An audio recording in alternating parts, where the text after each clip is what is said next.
مجھے بہت خوشی ہوئی ہے آج اسلامک یونیورسٹی کے اس سمپوزیم میں آ کر کے اور یہ دیکھ کر کے اتنی زیادہ خواتین اسٹوڈنٹس جو ہیں وہ یہاں پر ہیں، ٹیچرز ہیں جو پارٹیسپیٹ کر رہے ہیں پاکستان کی اس اہم ترین جو شعبہ جات ہیں ان میں، اور ان کی جو خدمات ہیں وہ ہمارے سامنے ہیں۔ یہ یونیورسٹی جو ہے اس کا ایک بہت بڑا کردار رہا ہے پاکستان میں، اور اس کا جو رول رہا ہے اس میں اس کی بہت اہمیت رہی ہے پاکستان کے سیاست کے ساتھ بھی۔ سب سے امپورٹنٹ بات جو میں آپ سے سامنے رکھنا چاہتا ہوں یہ ہے کہ دیکھیے جو ماڈرن دنیا ہے، اس دنیا میں جو قوموں کی معیشتیں ہیں ان کو یونیورسٹیز نے شیپ اپ کیا ہے۔ یونیورسٹیز نے جو ماڈرن ایجوکیشن ہے اس کو، انڈسٹری کو، ٹیکنالوجی کو اکٹھا کر کے نئی معیشتوں کی بنیاد رکھی ہے۔ آپ سٹینفورڈ یونیورسٹی کو دیکھیے، اکیلی سٹینفورڈ یونیورسٹی نے امریکہ کے اندر 500 ٹریلین کی جو معیشت ہے اس کو کھڑا کر دیا۔ آج جب ہم ایپل کو دیکھتے ہیں، آپ گوگل کو دیکھتے ہیں، اس کو ایپل کو دیکھتے ہیں اور واٹس ایپ کو دیکھتے ہیں، یہ ساری سٹینفورڈ کی بنائی ہوئی ایپس ہیں اور سٹینفورڈ کے اسٹوڈنٹس نے ان ایپس کو ڈیولپ کیا۔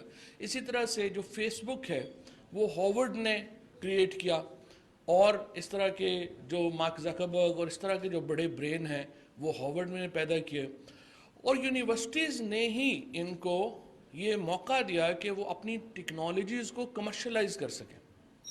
So the connection between the universities and the new technologies اور پھر کمرشلائزیشن، یہ جو ٹرائی اینگل ہے اس نے دنیا کو تبدیل کیا۔ اس لیے میری نظر میں پاکستان کی جو سب سے امپورٹنٹ، جس نے پاکستان کو ڈیفائن کرنا ہے، وہ پاکستان کی ایجوکیشن منسٹری ہے اور پاکستان کی سائنس اور ٹیکنالوجی منسٹری، جس میں IT بھی اس کا ایک حصہ ہے، وہ شامل ہے۔ یہ دو منسٹریز ہیں جنہوں نے پاکستان کے فیوچر کو بنانا ہے اور اس کو استوار کرنا ہے۔ ہم نے جب اپنا سفر شروع کیا پاکستان نے، تو ہمارے پاس صرف ایک یونیورسٹی تھی، صرف پنجاب یونیورسٹی پورے پاکستان کی واحد یونیورسٹی تھی۔ آج ہمارے پاس 217 یونیورسٹیز ہیں، اور اب یہ جو ایک دوڑ لگی ہوئی ہے کہ ہر ڈسٹرکٹ میں اور ہر تحصیل میں یونیورسٹی بنائیں، ہمیں اس سے رکنا چاہیے اور ہمیں کوالٹی آف یونیورسٹیز کے اوپر توجہ دینی چاہیے۔ جب ہم یونیورسٹی بنائیں تو ہمیں پتہ ہو کہ یہ یونیورسٹی یہ کنٹریبیوٹ کرے گی پاکستان کے لیے۔ ایک جو اندھا دھند دوڑ لگ گئی ہے کہ ہر جگہ یونیورسٹی ہونی چاہیے، اس سے آپ دیکھیں پہلے ہم ایک یونیورسٹی تھی، اب 217 یونیورسٹیز ہیں، لیکن جو سٹینڈرڈ ہے آپ کا وہ نیچے چلا جاتا جائے گا۔ میں سمجھتا ہوں کہ صوبوں کو اور وفاق میں بھی ایک پوری نیا تھیم ہمیں بنانا ہوگا کہ ہم آخر اپنی تعلیم کو چاہتے کیسے ہیں، ہم اس کو آگے کیسے لے کے جانا چاہتے ہیں، اور اس کو اپنی معیشت کے ساتھ جوڑنا جو ہے یہ ہمارے لیے ایک بنیادی فیصلہ ہوگا اپنی جو ہائر ایجوکیشن ہے اس کو لے۔ میں فیصل آباد گیا، زرعی یونیورسٹی، اتنا زبردست کام وہاں پہ ہو رہا ہے، اتنی زبردست لیبارٹریز ہیں، لیکن ہماری ایگریکلچر فیصل آباد زرعی یونیورسٹی کے ساتھ اس طرح سے نہیں جڑی جس طرح سے اس کو جڑنا چاہیے تھا۔ ایک تو خیر ماشاءاللہ ہمارے ہاں عدالتوں میں بھی اب 3 سال ہو گئے ہیں، پتہ ہی نہیں چل رہا کہ ان کا وائس چانسلر کون ہے کون نہیں ہے۔ ایک عدالت فیصلہ دیتی ہے اس کو رکھ لیں، دوسری کہتی ہے اس کو ہٹا دیں، تیسری کہتی ہے۔ عدالتوں کو یونیورسٹیز سے پرے رہنا چاہیے، لیٹ دا یونیورسٹیز ورک، اور ٹیکنالوجی سے بھی پرے رہنا چاہیے۔ یہ جو عدالتوں میں ہمارا تھوڑا سا یہ کام ہو گیا ہے کہ ہر کام ہم نے کرنا ہے، وہ تھوڑا ایک بڑا پرابلمٹک ہے، اور اس کو لازمی طور کے اوپر جو ہے وہ ہمیں ایک میکنزم کریٹ کرنا پڑے گا جہاں پہ کہ اس طرح کے جو فیصلے ہیں وہ ان سے اعتراض ہو سکے، یا کم از کم ایک میکنزم بنایا جا سکے جس میں ہم جلدی سلوشن کی طرف جو ہے وہ جا سکیں۔ ایک تو یہ یونیورسٹیز کا جو میکنزم ہے وہ ہے جس کو ہم نے کرنا ہے، دوسرا ہے جو ہماری بنیادی سوسائٹی کی سوچ ہوگی۔ جو مذہب ہے، ہر مذہب جو ہے اس کے کچھ بنیادی اصول ہیں، اور وہ اصول جو ہیں وہ تمام یونیورسل ہیں، رحم کے اوپر ہے، ٹالرنس کے اوپر ہے، محبت کے اوپر ہے۔ لیکن مسئلہ کسی بھی مذہب سے نہیں ہے، مسئلہ یہ ہے کہ انٹرپریٹیشن کا، تشریح کا حق کسے ہے۔ اگر تشریح کا حق نैरो माइंडेड लोगों के पास चला जाएगा, उन लोगों के पास चला जाएगा जो असरी तकाज़ों के मुताबिक तशरीह नहीं कर सकते, उन लोगों के पास चला जाएगा जो कि एक कंजर्वेटिव थिंकिंग रखेंगे, जो एक बैकवर्ड थिंकिंग रखेंगे, तो उसके नतीजे में सोसाइटी नीचे जाना शुरू हो जाएगी। मुझे बड़ा ही अफसोस है इस बात के ऊपर कि हमारी जो नेशनल असम्बली है वो डोमेस्टिक वायलेंस का बिल पास नहीं कर सकी, क्योंकि हमारे यहाँ एक तबका ये समझता है कि नहीं, मुझे मेरे घर वालों को मारने का हक होना चाहिए और वो कानूनी हक होना चाहिए। हम अंडर एज मैरिजेस का कानून, सऊदी अरेबिया जैसे मुल्क ने, ईरान जैसे मुल्क ने अंडर एज मैरिजेस को बैन कर दिया। पाकिस्तान की कौमी असम्बली अभी खड़ी है कि पता नहीं हमें ये इस्लामी है या गैर इस्लामी है। सो जब तक हम अपनी इंटरप्रिटेशन का हक, तशरीह का, अभी आप देखिए हिज रॉयल हाइनेस मोहम्मद बिन सलमान ने सऊदी अरेबिया में एक इनकलाब बर्पा कर दिया। जिस तरीके से उन्होंने वुमेन इंक्लूजन की है, जिस तरीके से उन्होंने फैसलों में एक मॉडर्निज्म लेके आए हैं, इससे नतीजे में सऊदी अरेबिया बिल्कुल तब्दील होकर रह गया। आज सऊदी अरेबिया एक जो मॉडर्न थिंकिंग है मुस्लिम वर्ल्ड में उसको लीड कर रहा है, क्योंकि जो तशरीह थी, जो रिलीजियस इंटरप्रिटेशन का हक था, वो उन्होंने ले करके मॉडरेट्स के हवाले कर दिया। सो सोसाइटी अगर बाउंड रहेगी और एक कंजर्वेटिव और बैकवर्ड थिंकिंग इंटरप्रिटेशन के नीचे रहेगी तो वो सोसाइटी कभी भी आगे नहीं जा सकती।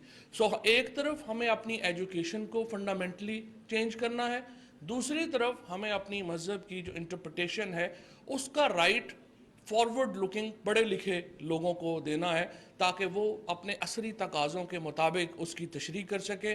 और ये जो इलामा इकबाल और कायद-ए-आज़म मोहम्मद अली जिन्ना ने जो पाकिस्तान को जो ख्वाब देखा था, वो कभी भी एक बैकवर्ड रियासत का नहीं था। कायद-ए-आज़म और मोहम्मद अली जिन्ना दोनों अपने अदवार के बागी थे, रेबल थे। उनकी जो सोच थी उससे उनके असरी बाकी लोग तो इतफाक़ ही नहीं करते थे। कायदे आज़म के ऊपर तो काफ़िर आज़म का फतवा लगा, इलामा इकबाल के ऊपर शिकवा लिखने के ऊपर जो है वो कुफर का फतवा लगा। ये तो बागी थे अपने दवार के। जिस तरीके से उन्होंने इस्लाम को इंटरप्रेट किया, जिस तरीके से उन्होंने एक नई मुस्लिम रियासत की जो बुनियाद रखी, उसके जो खदोखाल कायद आज़म मोहम्मद अली जिन्ना ने हमारे सामने रखे, और उससे पहले डॉक्टर सर इलामा मोहम्मद इकबाल ने जो उनका एक बहुत ही क्लासिक काम है मॉडर्न मुस्लिम थॉट के ऊपर जो उन्होंने किताब लिखी है। आई होप कि आप में से जो चूँकि अब बहुत लोग हैं उन्होंने वो किताब, उनकी जो इलामा इकबाल की जो किताब है वो रिनाइंसेंस, मुस्लिम रिनाइंसेंस के ऊपर जो उनका एक बहुत ही क्लासिक काम है वो पढ़ा भी होगा। उसमें उन्होंने जो आइडियाज़ दिए हैं वो तो एक बहुत ही फॉरवर्ड लुकिंग रियासत के हैं। और हमारा जो बचाव है पाकिस्तान का वो तब है अगर हम इलामा इकबाल और कायद-ए-आज़म मोहम्मद अली जिन्ना के नज़रियात के ऊपर मबनी एक मॉडर्न मुस्लिम रियासत की तश्कील कर सकें। इमरान ख़ान इसी ख्वाब के अमीन हैं। PTI और इमरान ख़ान ने इलामा इकबाल और कायद-ए-आज़म मोहम्मद अली जिन्ना की जो एक इंटरप्रिटेशन है, जो तशरीह है, उसको लेकर आगे बढ़ने की सही जो है वो हम कर रहे हैं, उसकी हम कोशिश कर रहे हैं। और इसमें मुश्किलात भी आएंगी, इसमें हमारे जो सियासी हालात हैं वो भी हमारे मद्देनज़र होते हैं। क्योंकि देखिए, हम लोगों के सामने आप अपने फ़ैसलों में आज़ाद नहीं होते। हमने क्या करना है 100% फ़ैसला हम नहीं करते, हमारे सर्कमस्टांसेस फ़ैसला करवाते हैं हमसे कि हमने फ़ैसला क्या करना। इसी तरह से जो चाहे हम इंडिविजुअल हों, चाहे हम ख़ानदान हों, चाहे हम मोहल्ले में हों, चाहे गाँव में हों, चाहे किसी मुल्क में हों, हम अपना फ़ैसला करने में 100% आज़ाद नहीं है, हमारे सर्कमस्टांसेस हमसे फ़ैसले करवाते हैं। इसीलिए जब पाकिस्तान की सियासत के ऊपर जब हम नज़र डालते हैं, स्पेशली अफ़गानिस्तान की सूरत हाल को लेकर, पाकिस्तान के ऊपर हमारे अपने भी बहुत लोग जो हैं वो जब तनकीद करते हैं वो आराम से ये बात इग्नोर कर देते हैं कि देखिए, अफ़गानिस्तान की सूरत हाल हमारी वजह से तो पैदा नहीं हुई। जब 1979 में USSR ने अफ़गानिस्तान पे कब्ज़ा कर लिया था, हमसे पूछ के तो नहीं किया था। ओसामा बिन लादेन ने जाके न्यूयॉर्क में बम मार दिया, हमसे पूछ के तो नहीं मारा। अब अमेरिका में अमेरिका जो वापस चला गया है, पहले 1988 में वापस चला गया अफ़गानिस्तान से, हमसे पूछ के तो नहीं गया। اب आके अमेरिका फिर तालिबान के साथ बात करके वापस चला गया, हमसे पूछ कर तो नहीं गया। लेकिन इसके असरात जो हैं, हर वाक़े का असर जो है वो हमारी सियासत के ऊपर हुआ, हर वाक़े का असर हमारी स्ट्रेटजी के ऊपर हुआ, और हम उन हालात के अंदर जो है वो हमें अपने रास्ते तलाश करने पड़े जो कि यहाँ पर पैदा हुए। और अभी भी जो हालात पैदा हो रहे हैं, हम काबुल के अंदर एक इंक्लूसिव गवर्नमेंट की बात कर रहे हैं। हम काबुल के अंदर एक ऐसी हुकूमत चाहते हैं जिसमें सारी पार्टियां और अफगान अवाम उसके साथ हों। हम कोशिश कर सकते हैं, हमने कोशिश की, हमने तालिबान को अमेरिका के साथ बिठाया, हमने उनके मुज़ाकरात जो हैं वो शुरू कराए, हमने कोशिश की, हमने काबुल की हुकूमत की और तालिबान के मुज़ाकरात करवाए। लेकिन अगर तालिबान वहाँ पे सूबे फतह कर रहे हैं तो इसमें सवाल पाकिस्तान से नहीं करना चाहिए, सवाल अमेरिका को, नेटो के जो ममालिक हैं उनको अफ़गानिस्तान की हुकूमत से करना चाहिए कि जो 2000 अरब डॉलर लगा करके आपने वहाँ पर एक 3 लाख लोगों की फ़ौज खड़ी की, वो फ़ौज क्यों पत्तों की तरह बिखर गई जो ही वो गए? उसकी वजह ये थी कि जो पैसा अफ़गानिस्तान को दिया गया था वो अफ़गानिस्तान में नहीं लगा। आज अफ़गानिस्तान का हर जनरल, अफ़गानिस्तान का हर सियासतदान, किसी का कोई घर अफ़गानिस्तान में नहीं है। तमाम लोगों की प्रॉपर्टीज़ अफ़गानिस्तान से बाहर हैं, उनके बच्चे, बीवी, बेटे तमाम बाहर की यूनिवर्सिटीज़ में पढ़ रहे हैं, वो बिलियनर हैं, उनकी प्रॉपर्टीज़ हैं। लेकिन अफ़गानिस्तान के अवाम उन पॉलिसीज़ का कीमत अदा कर रहे हैं जो उस लीडरशिप ने खड़ी की, जो कि बैरूनी ताकतों के ऊपर वहाँ पर बनाई गई और फिर उसको पैसा दिया गया। अब सवाल उनसे करना चाहिए कि जब इतना पैसा आपको दिया गया, आपने वो पैसा सही खर्च क्यों नहीं किया? सवाल पाकिस्तान से नहीं बनता।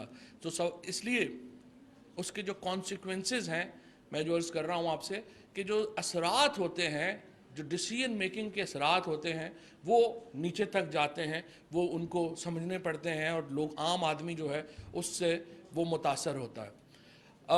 आज जब हम वज़ीर-ए-आज़म इमरान ख़ान का जो विज़न है वो ये है कि अफ़गानिस्तान के अंदर हम एक ऐसी हुकूमत के लिए साई कर रहे हैं, एक ऐसी हुकूमत के लिए कोशिश कर रहे हैं जिसके ऊपर तमाम जो अफ़गानिस्तान की पार्टीज़ हैं, ग्रुप्स हैं और अवाम हैं वो मुत्तफ़िक हों और वो वहाँ पर आकर के अपना 4 साल लें। क्योंकि हमारा प्रॉब्लम ये है कि अगर अफ़गानिस्तान के अंदर दोबारा लड़ाई बढ़ती है, वहाँ पे बहुत महाजरीन, पहले भी आप देखिए कि हमने तकरीबन इस वक्त 35 लाख महाजरीन जो हैं वो पाकिस्तान में मौजूद हैं। हमारी अपनी इकॉनमी बहुत जो है वो कमज़ोर है, लेकिन इसके बावजूद हमने अपने अफ़गान भाइयों के लिए अपना सीना, अपना दिल फरशराह किया है। हमने उनको यहाँ पे खुले दिल से यहाँ पर जो है वो इंटरप्रिटेशन दी है, यहाँ पे उनको यहाँ पे रहने की हमने उनको सहूलतें दी हैं, हमने उनकी तालीम का जो है वो इंतज़ाम किया है। आप देखिए कि जो इस वक्त अफ़गानिस्तान की सारी क्रिकेट टीम जो है वो उन महाजरीन के ऊपर है जो पाकिस्तान में थे। आज अफ़गानिस्तान की जो तमाम ख़वातीन टीचर्स हैं, जो उनके उस्ताद हैं, वो तमाम वो लोग हैं जो पाकिस्तान से पढ़ के गए हैं। आज भी 6000 के करीब स्कॉलरशिप्स के ऊपर अफ़गान बच्चे जो हैं वो पाकिस्तान में तालीम हासिल कर रहे हैं। तो ये वो तमाम इक़दामात हैं जो पाकिस्तान ने किए हैं, और अभी भी हम समझते हैं कि दुनिया को भी इसमें अपना रोल अदा करना चाहिए। सिर्फ हमारे पर ये चीज़ें जो हैं वो छोड़ना सही नहीं होगा। इतना बड़ा बोझ हमने पहले भी उठाया है। इस वक्त हमारी मईशत जो है वो पहले ही चैलेंजेस हैं, बड़ी मुश्किल से हमने इसको अपने पाँव पे ऊपर खड़ा किया। तो ये ना हो कि दोबारा हमें ये सारा मामला जो है वो सहना पड़ जाए। तो मुझे उम्मीद ये है कि हम इस मसले से भी इंशाअल्लाह ताला अल्लाह की मदद से हम निकल आएंगे।